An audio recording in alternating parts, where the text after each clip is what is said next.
ama sa penin dam na le phat pha e piwa chuting le wa chile de khen sa do thedinga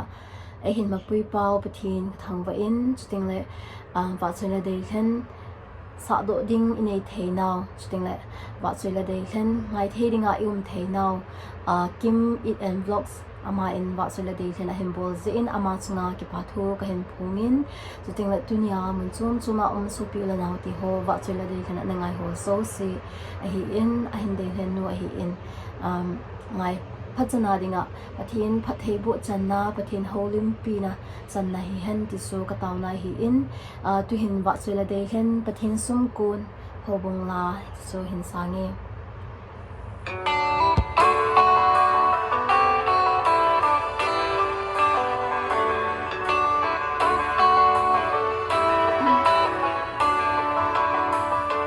pathin sum kun agina hi lo ting chu le ton suat hin na ko ba ai so te le a khop ding alung tu te lui pi pang ga lang khat lam ma su amin ki ko na sunga ka undi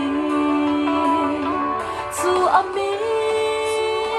ki ko na sunga su amin ko na sunga su amin ki ko na sunga su amin ki ko na sunga ka undi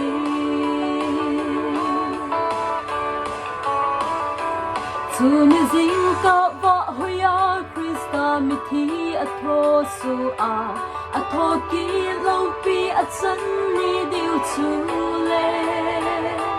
al hen sum te ki kho ni le a in nu van sum gamma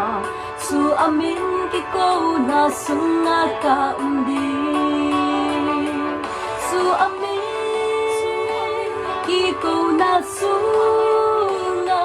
su amin ki ko na sunga su amin ki ko na sunga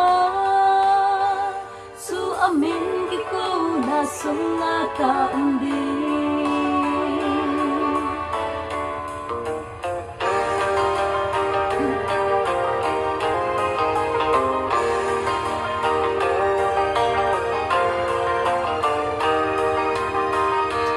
athena tongin ka ten so apat ni hungein ami ngai lut ki dang su sei choi le nge su le ina to izo in ni ku buhin ting su amin ki ko na sunga ka undi su amin ki ko na sunga su amin ki ko na sunga su amin ki ko na sunga su amin ki ko na sunga ka undi su amin ki ko na sunga su amin ki ko na sunga su amin ki ko na sunga su amin ki ko na sunga ka undi